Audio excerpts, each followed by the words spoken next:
मेरा नाम राहुल है। आज मैं आपको अपनी कहानी बताने वाला हूँ। मैं करीब 10 साल से एक लड़की को प्यार करता हूँ, निधि को। निधि मेरे घर के पड़ोस में रहती है। मुझे उससे पहली नज़र में ही प्यार हो गया था। वो मेरे उस समय का प्यार है जब मैं यह भी नहीं जानता था कि प्यार होता क्या है। मेरा कपड़े का बिजनेस है, काफ़ी अच्छा है। मेरी और कोई भी इच्छा नहीं है सिवाय निधि को अपनी ज़िंदगी में लाने का। हम दोनों अभी तो बहुत अच्छे दोस्त हैं। निधि मुझे सारी बातें शेयर करती है। अभी तक मैंने उसे प्यार का इजहार नहीं किया। निधि का एक सपना है कि उसे मुंबई जाकर एक्ट्रेस बनना है, फिल्मों में या टीवी में। इसलिए मैंने उसका सपना पूरा करने के लिए उसकी मदद की, उसके घर वालों को मनाया और उसे मुंबई भी छोड़कर आया। निधि के पापा उसके बचपन में ही चले बसे थे। उसकी मम्मी के साथ वो अपने मामा के यहाँ रहती थी। निधि को उस समय बहुत शौक लगा था। कुछ दिनों तक वो बोल भी नहीं रही थी, मामा को पापा कह रही थी। उस समय से उसका परिवार निकल गया। अब मैं चाहता हूँ कि निधि अपना यह सपना पूरा करे, इसलिए मैं भी उसकी मदद कर रहा हूँ। लेकिन शायद उतना आसान भी नहीं था। निधि 3 सालों से मुंबई में है। मैं उससे बात करता रहता हूँ, कभी कभी मिल भी आता हूँ। मेरे दोस्त मुझे कहते हैं कि निधि को प्रपोज कर दो। ऐसा बहुत बार उनके कहने पर एक रात मैंने निधि को फ़ोन किया तो उसने वहाँ से कहा, राहुल कहाँ हो तुम? मैंने कहा, निधि मैं राहुल अभी घर पर हूँ। वो बोली, घर? मुझे यहाँ एयरपोर्ट पर छोड़ दिया। मुझे कुछ समझ नहीं आया। मैंने बोला, निधि मैं राहुल। वो फिर बोली, हाँ बोलो। मैंने बोला कि मुझे तुम्हें कुछ कहना है। ऐसा कहकर मैंने आई लव यू बोल दिया और मेरी खुशी का कोई ठिकाना नहीं रहा जब निधि ने भी I love you too Rahul बोला और बोली कि मैं आ रही हूँ सुबह तुम्हारे पास। सुबह वो भी आई और साथ में उसके माँ और मामा भी शादी की बात करने। मेरे मम्मी पापा मानेंगे या नहीं इसका मुझे पता नहीं था, लेकिन उनके जाने के बाद मम्मी बोली कि 3 दिन में शादी है। मैंने बोला, इतने जल्दी? मम्मी का मुंह थोड़ा उतरा हुआ था। वो बोली, सब तुम्हें पहले सोचना था, अब तो जल्दी करना पड़ेगा ना। मुझे घर वालों का रिएक्शन समझ नहीं आ रहा था, लेकिन मैं इस बात से ज़्यादा खुश था कि मेरी शादी निधि से हो रही है। जल्दी में क्यों हो रही है इसका मुझे पता नहीं था, लेकिन मैंने मना नहीं किया। शादी को अभी 3 दिन थे। मुझे निधि की आंखों में अलग सा प्यार दिखाई दे रहा था, ऐसा मैंने पहले नहीं देखा था। हमारी शादी हो गई। शादी की पहली रात सुहागरात मुझे यकीन ही नहीं हो रहा था कि यह सब सच है। निधि बिस्तर पर थी। मेरे कमरे का दरवाज़ा लगाते ही वो उठकर मेरे पास आई। निधि ने आकर मुझसे कहा, तुम्हें किसी ने कुछ बताया तो नहीं? मैंने कहा, क्या? निधि बोली, मैंने ही मना किया था कि तुम्हें नहीं बताए। मैं खुद तुम्हें आज बताना चाहती थी। और फिर उसने जो बताया वो सुनकर मेरे सर पर आसमान गिर गया। वो बोली कि वो प्रेग्नेंट है और बच्चा मेरा है, और यह बोलते वक्त उसकी आंखों में आंसू थे। यह बोलकर वो मेरे गले लग गई।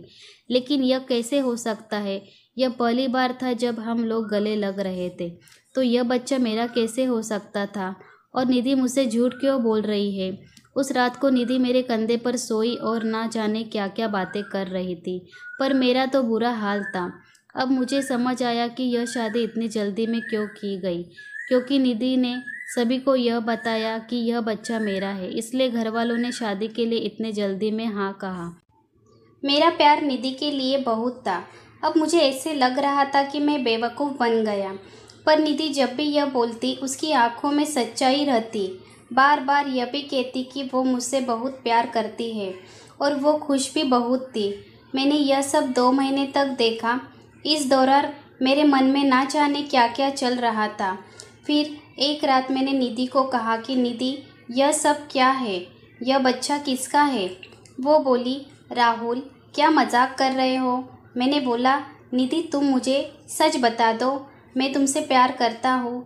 यह बच्चा किसका है? मैं इस बच्चे को अपना लूँगा। वो रोने लगी, बोली, क्या बोल रहे हो तुम? मुझे ऐसा समझते हो? क्या कहना चाहते हो? यह तुम्हारा नहीं है? उस रात मेरे सब्र का बांध टूट गया और मैंने निधि को घर जाने को कह दिया। निधि उसी समय अपने घर रोते हुए चली गई। हमारे घरों में यह बात पता चल गई थी। निधि मेरे प्यार का फ़ायदा उठा रही थी। फिर एक दिन जब निधि अपने घर वालों के साथ डॉक्टर के पास गई थी, तब एक औरत 55 साल की निधि का पता पूछने मेरे दुकान पर आई। मैंने बोला वो उसका घर है, पर अभी वो नहीं है। मैंने उससे पूछा, आपको क्या काम है? वो बोली कि निधि उस रात एयरपोर्ट से उस दुर्घटना के बाद अचानक चली गई। मैं पूछना चाहती थी कि वो ठीक तो है ना। मैंने पूछा, कैसी दुर्घटना? वो बोली, एक्सीडेंट मेरे बेटे राहुल का। मैंने पूछा, राहुल? वो बोली, हाँ, मेरा बेटा राहुल और निधि एक दूसरे से प्यार करते थे। दोनों शादी करने वाले थे। निधि के साथ मैं और राहुल निधि के घर आ ही रहे थे कि रोड क्रॉस करते वक्त मुझे बचाने के लिए मेरा बेटा एक बड़ी बस के नीचे आकर चल बसा। एक्सीडेंट इतना भयानक था कि वो उसी समय चल बसा। निधि वहाँ से चली गई। मैं यह देखने आई कि वो ठीक है ना। अब मुझे सब समझ आ गया था। निधि जिससे प्यार करती थी उसका नाम भी राहुल था और उसकी आंखों के आगे वो चला गया। इस बात से उसको इतना सदमा लगा है कि वो इसे मनाने को तैयार नहीं है। वो इस समय सदमे में है और मुझे ही राहुल मान रही है, जैसे बचपन में अपने मामा को पापा मान रही थी। इसलिए उसकी आंखों में सच्चाई दिखाई दे रही थी। मैंने भी ठीक उसी समय उसे फ़ोन किया था और प्रपोज़ किया था, इसलिए वो इस तरह से बात कर रही थी। उसकी आंखों में जो प्यार है वो इस राहुल के लिए बल्कि उस राहुल के लिए है। मैंने उन्हें निधि से मिलने नहीं दिया और उन्हें कहा कि आप जाए, मैं उसका पति हूँ, उसका ख्याल रख लूँगा। मैं नहीं चाहता था कि निधि को सब याद आ जाए। निधि जब घर आई तो मैं उसके पास वापस गया। मैंने बोला, निधि सॉरी। वो रोने लगी, बोली, तुम्हें इस हालत में मुझे खुश रखना चाहिए और तुम मुझे रुला रहे हो। उसको रोता देख मुझे भी रोना आ गया। निधि की इस हालत पर मुझे समझ नहीं आ रहा था मैं क्या करूं। निधि को मैं झूठा कह रहा था, लेकिन मुझे यह नहीं पता था कि वो सच को मान रही है। मैंने निधि को मनाया और अपने साथ वापस ले आया। अब मैं उसे अकेला नहीं छोड़ सकता था। मैं जानता हूँ वो मुझसे नहीं, उस राहुल से प्यार करती थी, लेकिन मैं तो उससे प्यार करता हूँ और अभी उसे इस हालत में अकेला नहीं छोड़ सकता। निधि भी मेरी है और उसका बच्चा भी। अब बस मैं चाहता हूँ निधि खुश रहे।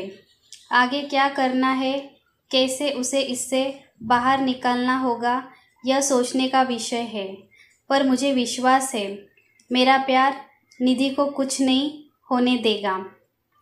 आपको यह लव स्टोरी कैसी लगी? अपनी राय हमें कमेंट करके ज़रूर बताइए और ऐसे ही अच्छी कहानियाँ आपको यहाँ मिलेगी, तो बने रहे हमारे साथ। तब तक के लिए धन्यवाद।